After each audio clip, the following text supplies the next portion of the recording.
Hello everyone, welcome back to our channel. Today I want to share a deeply personal story that completely changed my perspective on family and grief. My name is Priyanka. I'm 25 and for the past few years I've been happily married to my wonderful husband, Manoj. We lived with his parents and our home was always filled with warmth and laughter. My mother-in-law was the heart of our family, a kind and loving soul who treated me more like a daughter than a daughter-in-law. Life was beautiful, a perfect picture of a happy family. But then, tragedy struck. My mother-in-law passed away suddenly. The light of our home went out and a profound sadness settled over us. Manoj and I were heartbroken, but the one who was truly shattered was my father-in-law. He lost his life partner of over 30 years. The cheerful, talkative man we knew disappeared, replaced by a shadow who barely spoke, who locked himself away in his room, lost in a world of grief. It was painful to watch him suffer so much. We tried everything to help him. We talked to him. We sat with him in silence, but nothing seemed to reach him. The grief had built a wall around his heart. Hoping a change of scenery might help Manoj, and I decided to send him to his brother's house in Patna for a few months. We thought being with other family members might distract him and ease his pain. We packed his bags with hope, praying he would return to us as the man he once was. A few months later, he came back, but he wasn't better. In fact, he seemed worse. The cheerful man we knew was gone, and in his place was a stranger. His behavior became odd, unsettling. He would stare at me for long periods, his eyes holding an expression I couldn't quite decipher. Sometimes, when he passed by me in the hallway, his hand would brush against mine, lingering just a second too long. At first, I dismissed it as accidental, maybe just my imagination. But it kept happening. He would find excuses to be near me, to touch me. A hand on my shoulder that felt too heavy, a touch on my arm that sent a shiver down my spine. A knot of fear began to form in my stomach. What did this mean? Was I misunderstanding his grief, or was there something more sinister at play? I was so confused and scared. This was my father-in-law, the man who was supposed to be like a father to me. I wanted to tell Manoj, to share the fear that was eating me alive, but I couldn't. How could I say such a thing about his own father, who was already broken by grief? He would never believe me. He would think I was being cruel, that I was imagining things, or worse, that I was trying to create a rift in our family. The fear of not being believed, of being misunderstood, kept my lips sealed. I felt trapped, alone with my terrifying suspicions. I started avoiding my father-in-law, making sure I was never alone in a room with him. The happy home we once shared had become a source of constant anxiety for me. Then came the afternoon that confirmed my worst fears. I was taking a nap when a sound woke me up.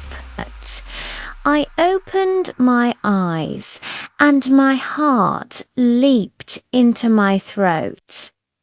My father-in-law was sitting on the edge of my bed, just inches away from me, just ... staring.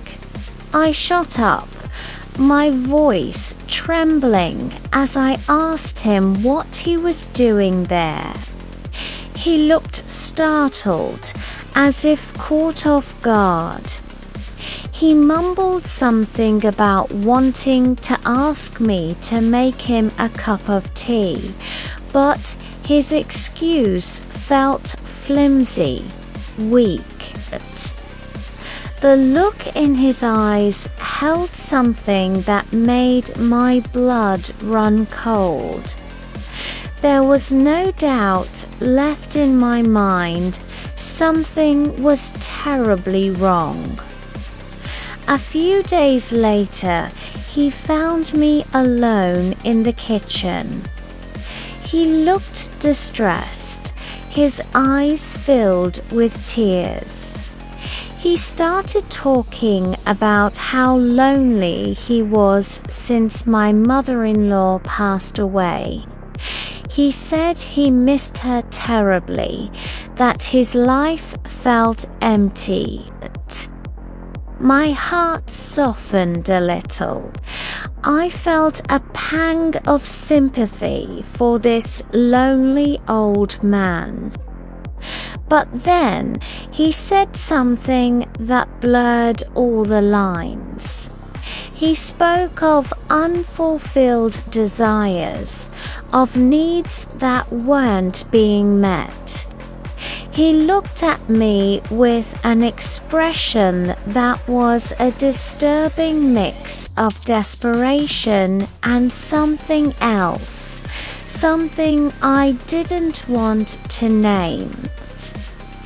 He was using his grief, his vulnerability, to manipulate me, to make me feel responsible for his loneliness in a way that was completely inappropriate. I was torn. Part of me felt pity for him, a man lost in sorrow. But another much larger part of me was terrified and repulsed. I thought about what to do. Should I tell Manoj and risk destroying our family? Should I confront my father-in-law and create more tension? A voice in my head, the voice of tradition and family honor, whispered that I should keep this quiet. Keep the matter within the house. The thought of bringing shame to the family was a heavy burden. I felt trapped between protecting myself and preserving the family's dignity, a choice no woman should ever have to make. His behavior continued. One day, he'd be overly familiar. The next, he'd act distant. It was a cruel psychological game. Then, one evening, he called me to his room. He told me that since his wife's death, he saw her in me. He said he saw me as his own daughter, and that he was sorry if his actions had ever made me uncomfortable. He cried, saying his loneliness sometimes made him act strangely, but his intentions were pure. Hearing this, a wave of confusion and guilt washed over me.